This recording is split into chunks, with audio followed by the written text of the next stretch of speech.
Route 133, a well-traveled state highway. Just off the highway, tourists wait in long lines for fried seafood at Farnham's. The view from the picnic tables is a wide swath of the Essex River Basin, with Upper Ebon Creek zigzagging picturesquely northeast toward Hog Island. The landward side of the creek, on the other hand, doesn't attract much attention from either artists or the Farnham's crowd. A few turns and Ebon appears to vanish into a soft, indefinite landscape of marsh edged by woods. One August evening, we ventured into the creek's B side, stepping over a steel guardrail onto a sparse lawn. A passing semi-trailer downshifted with a tuba-sounding rumble. The smell of fried food mingled with licorice whiffs of hot asphalt. Downhill a few feet more, and the landgrass gave way to Spartina patens, commonly known as marsh hay. Spartina alterniflora, marsh cordgrass, is coarser and taller and grows in the marsh's lower elevations, often lining the channels. The incoming current surged and buckled. We were swept out into the choppy, sparkling middle of the channel. We instinctively took on aspects of animals' navigation, the powerful back legs of a frog, the torso swivel of a dolphin, the flutter of a fish's tail. The ocean-chilled current carried us 100 feet or so before it fanned out and began to blend with water that had been heating up all day in the sun. Farnham's shrank, and the traffic sounds softened, absorbed into the great, warm mass of mud, water, and vegetation. The creek herringboned around my outstretched arm, reflecting the saturated blue of the sky and the vertical slashers of grass lining the channel. Snaking is the operative word for how a tidal creek cuts through a flat land at sea level, veering around obstacles instead of over them. Swimming these meanderings, we retrace the geological history of sediment deposited and worn away with the twice-daily tides. Another sharp turn brought us to a grassy promontory and a 50-foot-tall oak tree. Red-tailed hawk, Robert said, pointing to a broad-winged bulk on a branch near the top.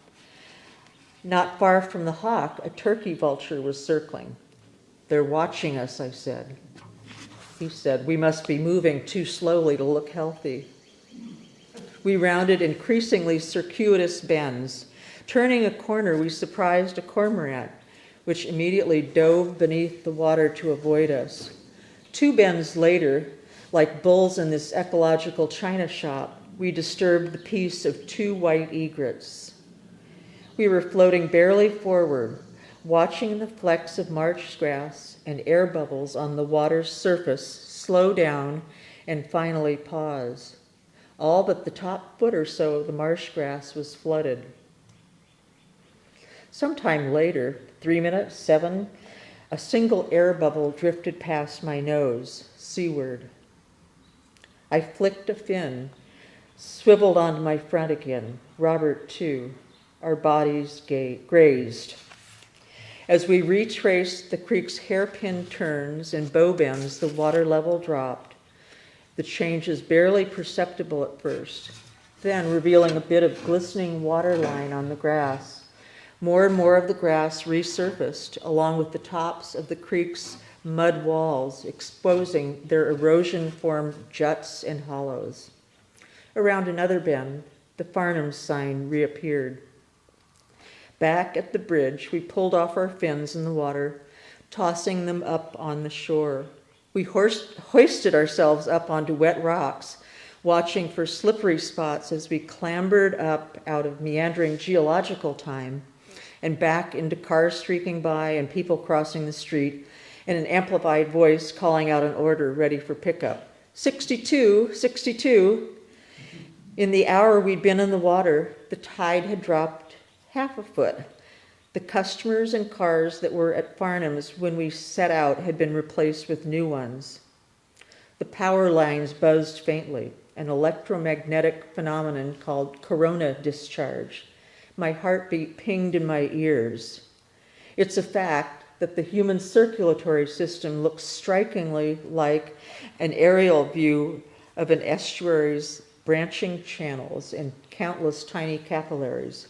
We had, in fact, traveled down one such tiny capillary toward the farthest and subtlest instance of land meeting sea. So this swim took place in the summer.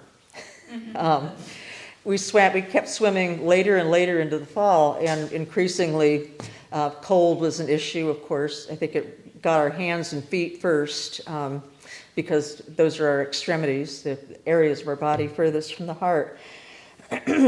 So in our area, in this latitude, water temperatures dropped to the low 60s by the end of summer. And that doesn't sound so terrible, because if you take a walk in 60-degree air temp, you work up a sweat and you feel fine. You could wear t-shirts and shorts. But if you're swimming in 60-degree water, that's a whole different matter, because heat transfer, which is the phenomenon of transfer from a warmer object to a cooler one, happens 30 times faster when you're surrounded by water than when you're surrounded by air. So visual aid, wetsuits. I'd like to just show you a little bit about the different layers that we... And by the way, we were swimming for between half an hour and an hour, so you can always jump into the water, even just in your bathing suit, for a few minutes. But if you want to stay in for half an hour, and again, we were often in the water for an hour, you need protection. So we started out with these, knee length, elbow length. Thank you. Just started off with these kinds of wetsuits, which are just enough to keep your core warm. As it got colder and colder, though, these were not adequate. Oh, and by the way, fins. This was what we wore when the weather was warm. These are meant to be used with bare feet. And in fact, I would say this is kind of what got the whole swimming practice started, in a way. We went swimming one day and in a quarry, and I found a pair of swim fins, and it was just amazing how this bit of technology expanded the reach and the ability of my body. So fins were really key. And then when we got out and started swimming in the ocean, in the channels and the creeks, it was really important, if you needed to swim quickly, to have extra leverage, like if a boat was coming. So this is what we wore early on. So once it got really cold, water temperatures down in the 50s and 40s, then we're talking survival. And by then, preparing for swimming was quite elaborate. So this went on first. This is a sleeveless hooded vest, so your whole head and most of your face is covered, and it gives you a little extra neoprene right at your core. And then this thing weighs a lot. And then finally, this really heavy-duty wetsuit. I believe this is a 6'4", which means 6 milliliters of neoprene at your core and 4 at your extremities. And we had long since started wearing boots, but we discovered these wonderful boots which have a triple seal. So essentially, they become a dry suit for your feet. Same thing with the hands. I don't know if you can see these, but they grab onto your wetsuit and create a real seal. So really, keeping our hands and feet protected was essential. If we hadn't been able to do that, we couldn't have kept swimming. So, and these were the fins that we use, which are meant to be used with the boots. It looks really cumbersome, but once you're in the water, it all works out just fine. So we came up with almost a mantra that we had to become creatures suited to an environment.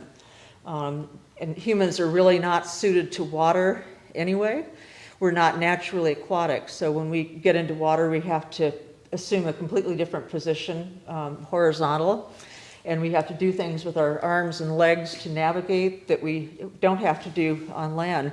And we're really not suited for cold water. So what neoprene does, I've forgotten the chemical formula of it, but it has air bubbles inside it, which trap your body heat and keep that body heat from escaping into the water. So gear was very important.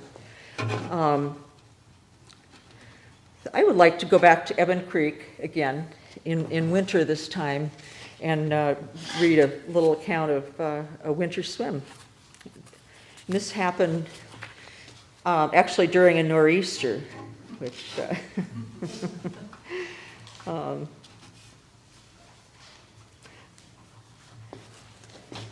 I'll start with a Boston Globe article about the nor'easter. The biggest storm of the winter roared across the Northeast on Monday, with howling winds and heavy snows that disrupted travel, education, and commerce. But it gave millions a day off from school and work and transformed dreary landscapes to meadows of white in the portal to spring. Meteorologists tracked the storm with the gravity of church wardens.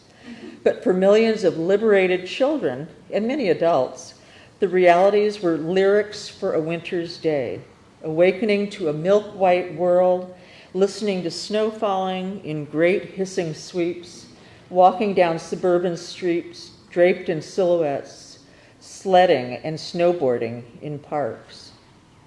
So our lyric for that winter's day was a quick swim in Ebon Creek, which is not as foolhardy as it sounds. The creek is miles from the open ocean, has no surf, and its banks are just a few feet away should you need to get out suddenly. Snow, even dense swirling snow, does not change the water in any appreciable way. It was about 3 p.m, nearing high tide. Oh, I forgot one thing about suiting up for cold weather. We also, when things got really cold, we would take turns pouring a gallon of warm water into each other's suits. So that way the warm water gives you a little bit of a head start. It mixes with the cold water that does enter the suit. So. Unzipping the back of Robert's suit a few inches, I gave him his gallon of warm water. He did the same for me. We headed down, our wrists and ankles bulbous. As I slid into the slushy creek, a little dagger of 40-degree water entered my suit, cooling off the warm water sloshing around inside so quickly that I knew we'd have at most 10 or 15 minutes to swim. I moved carefully, not stretching my arms and legs any more than I absolutely had to, and entered a kind of snow globe, all white except for Robert's black hood and the black swoosh of his arm. I heard only my breath and my heartbeat. But then, flashing lights and the town of Essex rescue van backing up into Burnham Court, which dead ends just a few feet uphill from the creek. The van's back doors flew open, spilling out men in yellow slickers and high black boots, the town's all-volunteer rescue squad. Robert pulled himself up onto the snowy bank, stood, and gave a cheery wave. Everything's fine, nothing to see here. I waved, equally cheery, from the water. But it was clear they weren't going anywhere until we got out. So we turned back downriver, hauled ourselves on shore, and met the Essex police chief and several other volunteers at the bridge. If I were you, I wouldn't try to save me with those boots on, Robert said, breaking the silence. Another long pause. I've got kids, you know, said one of the men. We're really pretty warm, I said. I'm freezing just looking at you, the chief of police snapped back. So even though the Essex police didn't approve of our swim, this was somewhat of a pivotal moment for us. For a long time, we're storytelling creatures. We humans are. When we're doing something, we like to have some sort of storyline going. And for a long time, the storyline was, how long can we keep doing this? When are we going to hit a wall? So that was sort of the storyline that kept us turning the pages of our tide log like a novel. So the answer when it came was kind of anticlimactic. So weather wasn't really an obstacle, but you just had to have the right clothing for it.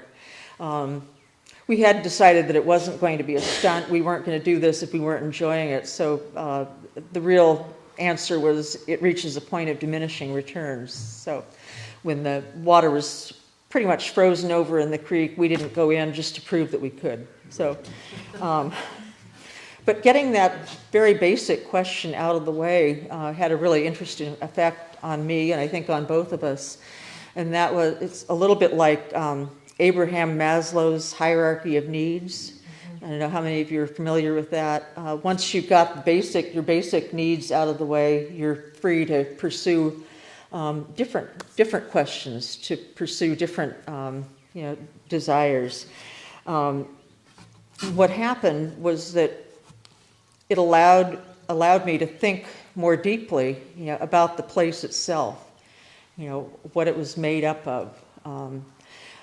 I even, I'm really fascinated by mud. So just being up close in the creeks gave me the opportunity to feel the mud. Sometimes you feel the soft mud of the creek bottoms. Sometimes just brushing your fins. You can grab a hunk of mud off of the creek wall and look at it, and it's really amazing stuff. And normally we just see it in 2 dimensions as we drive by. But if you pick up a hunk, which I do, it's very peaty inside, at least this, and that helps you answer the question of why the salt marshes are so important ecologically.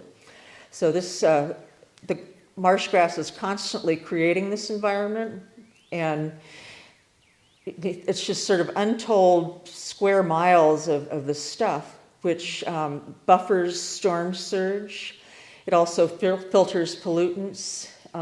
So it's very, very important. We couldn't possibly pay for the same sort of ecosystem service if we invented something technological. So there's this incredible natural resource. I really hadn't known that. I knew it kind of like a catechism, that salt marshes are good for this, that, and the other. It's also a habitat, a really important habitat, because it incorporates both land and sea. So as I experienced that up close, I began to understand more how important edge ecologies are, or ecotones. So I guess the definition of an ecotone is 2 ecologies that meet and in kind of a creative, fertile tension. So they're in a salt marsh, because it's an ecotone, an in-between zone. There are more creatures, because there are creatures that can live both in land and sea. Some that are all the way sea and all the way land. There are more creatures, and that means that there are more interactions going on. So anyway, very valuable ecosystem. So that was the unexpected benefit. I think at first it just seemed like a lark. Let's see how long we can do this, how cold the water can get. But the deeper questions were so much more interesting in the end. So more and more, because I was down on the water, I noticed human disruptions to the ecosystem. There's a whole lot to say about that. In fact, the whole second half of the book is about that. But you realize what happens when a creek is divided up by a highway. You notice the mosquito ditches that were dug back in the 30s that were supposed to drain the marsh and didn't really. So there are all kinds of things that I noticed. But I would like to return to Evan Creek, also at the top of the tide, and just focus on one of these things that I learned, one of these connections that I made between my own body in an environment and the much larger global picture of the environment.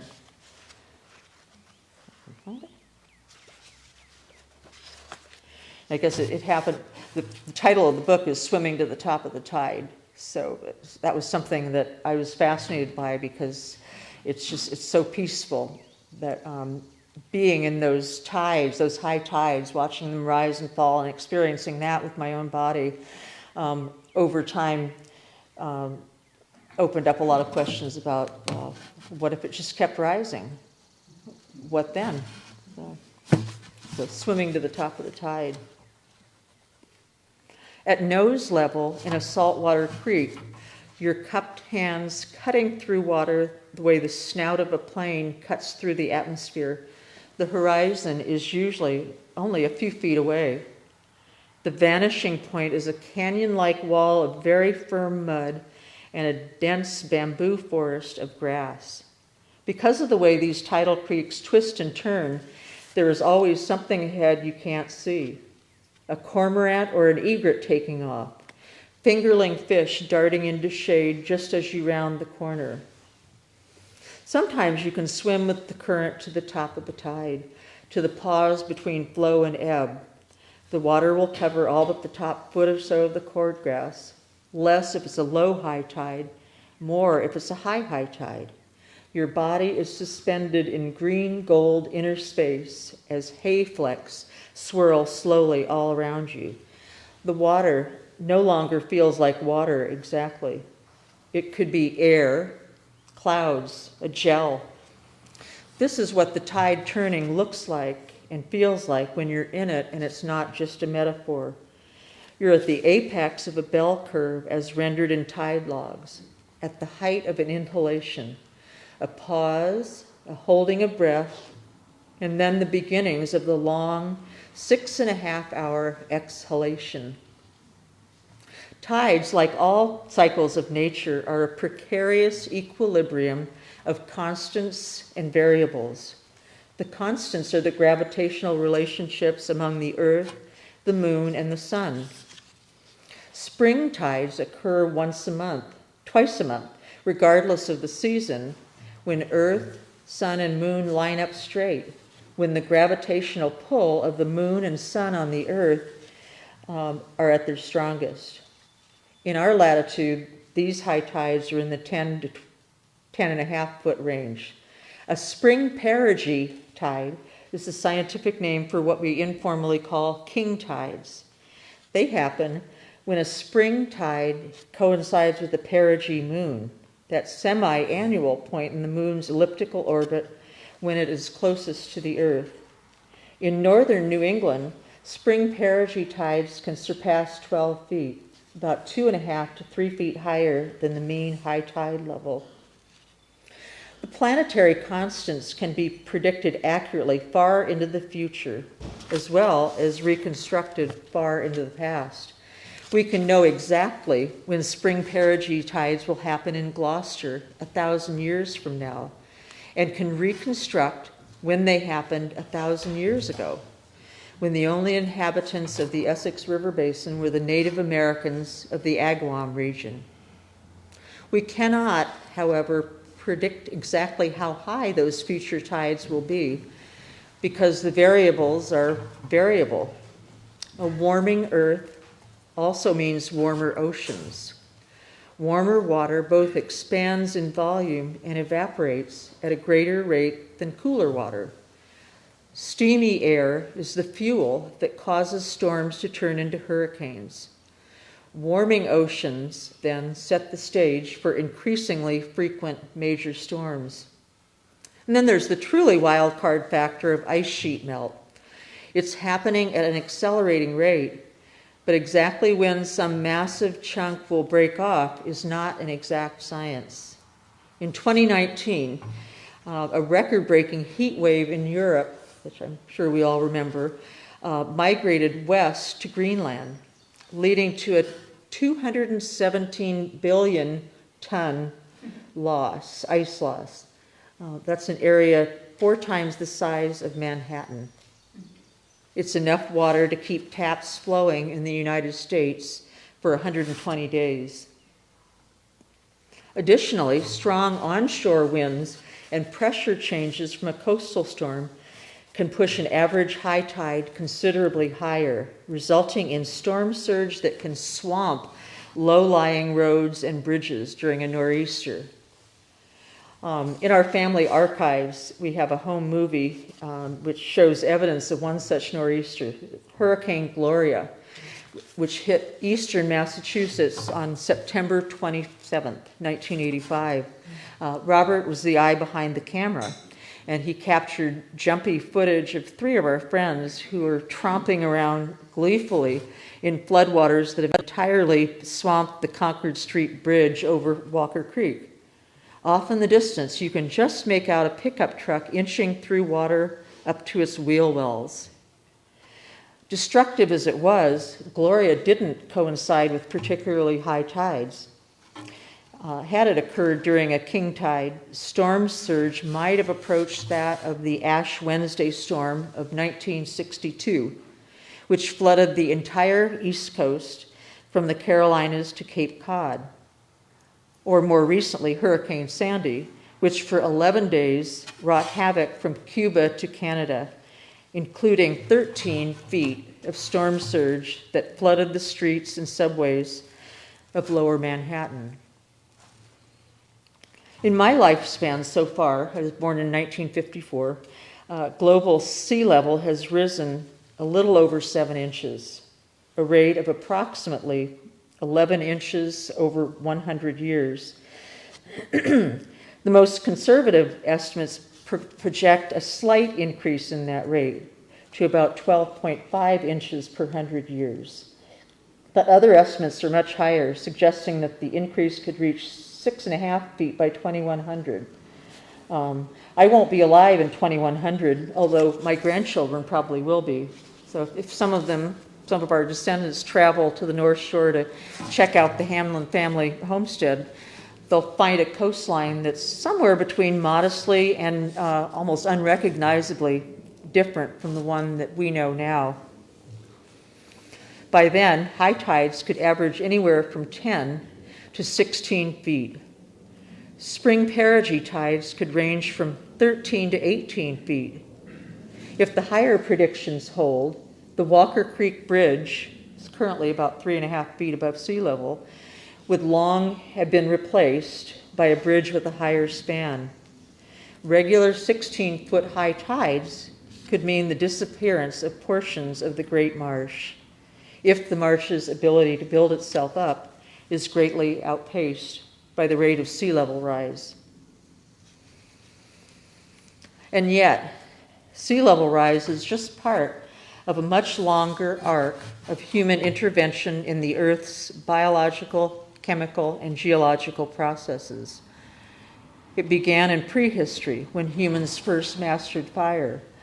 It built more rapidly during the Industrial Revolution of the 18th and 19th centuries, and it spiked in a post-World War II great acceleration.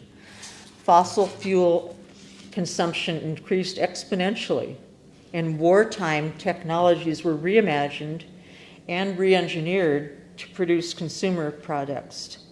Increasingly, the Earth's carbon reserves were not just being burned as fuel, but spun into a stunning array of new materials, structures, and containers, plastic. These innovations extended the natural reach of the human body and narrowed the gap between human desire and fulfillment. So many of these innovations, these petroleum-based products are useful, like our wetsuits. But too many of them fulfill short-lived human desires. And even worse, they remain as harmful flotsam in the biosphere long after they've served their trivial purposes. So this book is an account of exploring one small ecosystem, one fractal bit of the worldwide system of coastal estuaries. But we found out that it's equally about being human creatures in an environment for fractal parts, if you will, of anthropogenic changes to the earth. Anthropogenic meaning human-caused. The swimming practice began with gear, after all. with a pair of swim fins that, along with layers of neoprene, took us to places our unaided bodies could not otherwise have gone. So, I'd like to pause for some questions if you have them, but I'm interested in that. Also interested in your own places, your own habitats, your own habits of encountering those habitats and how that has changed you. So, any questions and comments?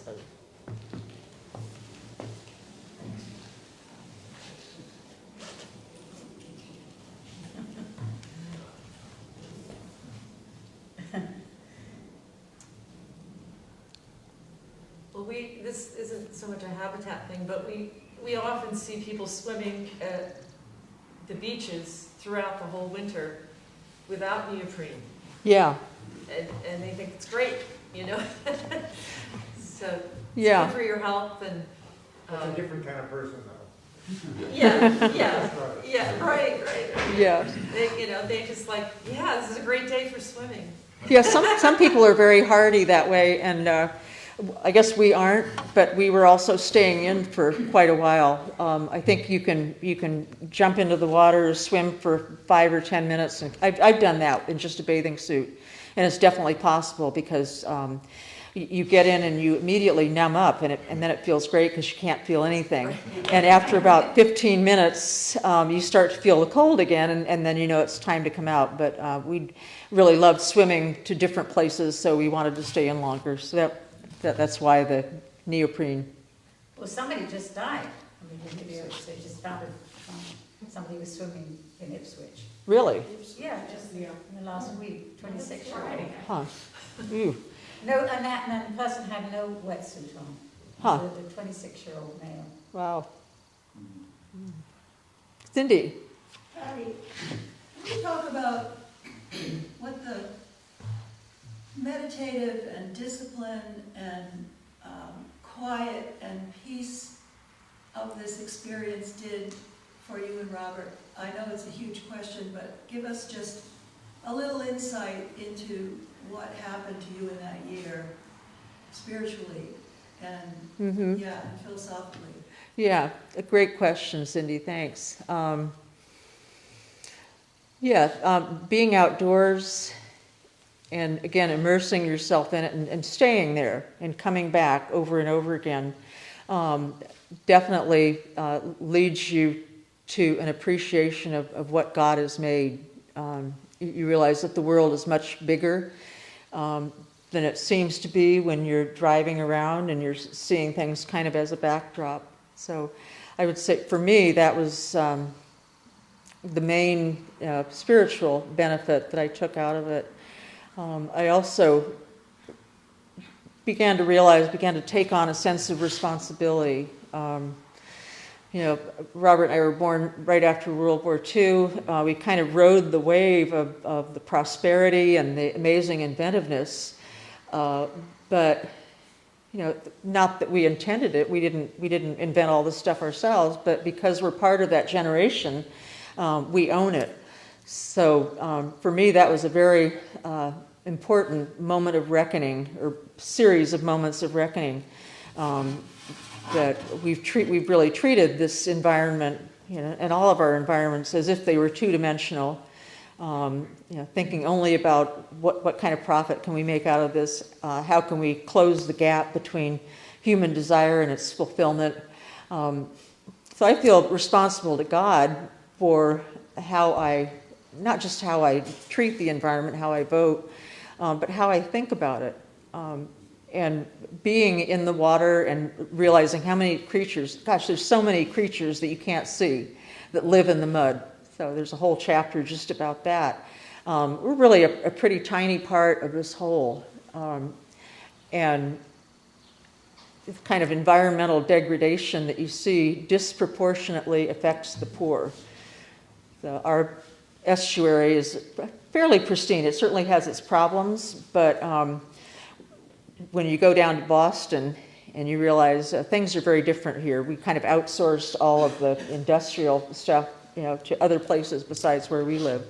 So, and Robert, I don't know, do you have any thoughts about that? About the swimming as a spiritual practice? You've got the mic, not me. I swam as a spiritual practice in college because I thought it would give me more self-control, more discipline. So I was learning that love is an act of the will, love is a choice. And I thought, well, I don't know if I have enough self-discipline. So they talked me into swimming, so I did that for 4 years in college, and it was a spiritual discipline in that way. And then to experience, the limits of human, Yeah. what do you call it, endurance and all that, and exhaustion and so forth. But Yeah. I probably could have done better things with my time. Probably not.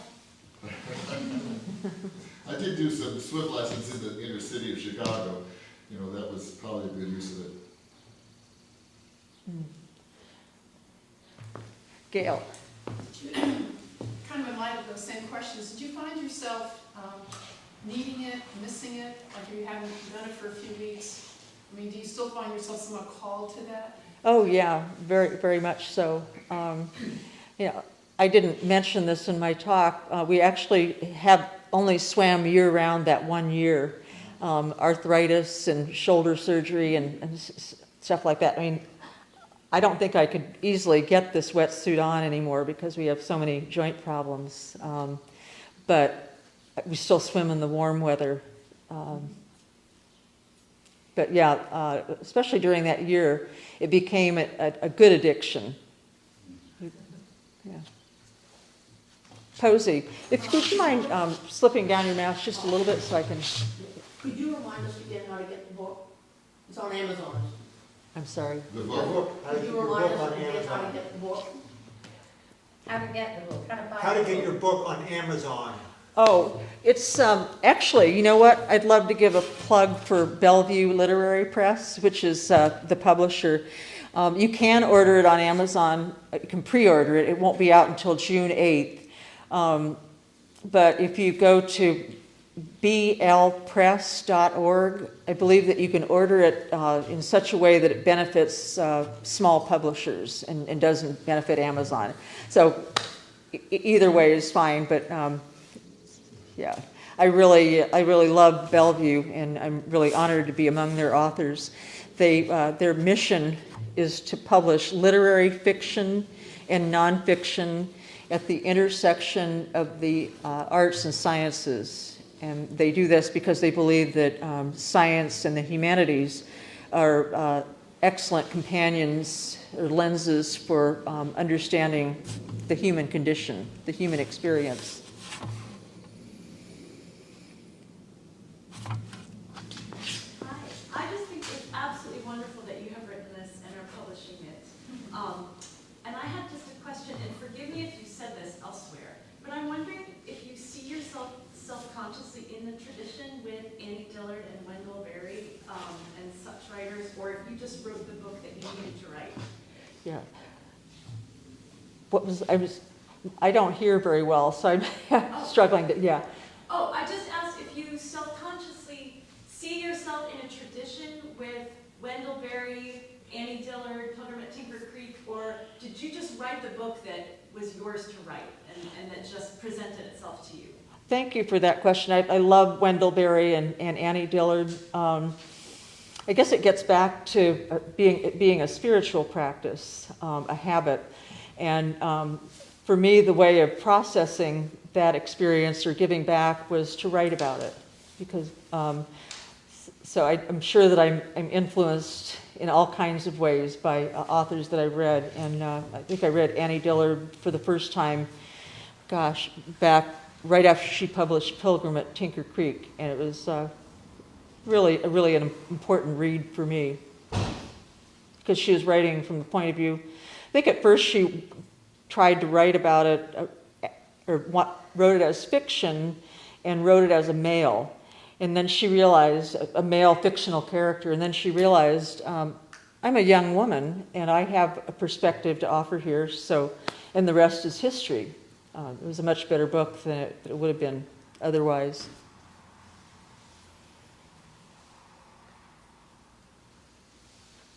Wendy?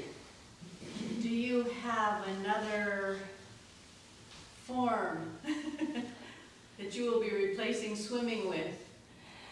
Or are you just waiting to see what evolves? You're still kind of riding on this for a while. Yeah. As I said, we still swim in the warm weather. I actually did swim in January, just to sort of prove that I could still do it, but it was very brief. We kayak, a lot of kayaking. In fact, the book has a few chapters about, there's one chapter about the Seabrook nuclear power plant, which is up in Seabrook, New Hampshire, of course. But it was actually originally planned for Ipswich. So Ipswich was supposed to get that nuclear power plant.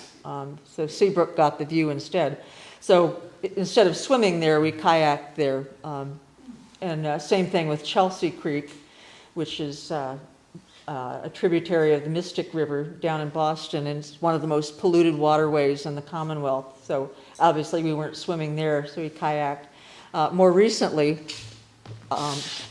we have been walking up into the hills, into the watersheds, sort of going in the opposite direction, just to see where our water comes from up in the hills.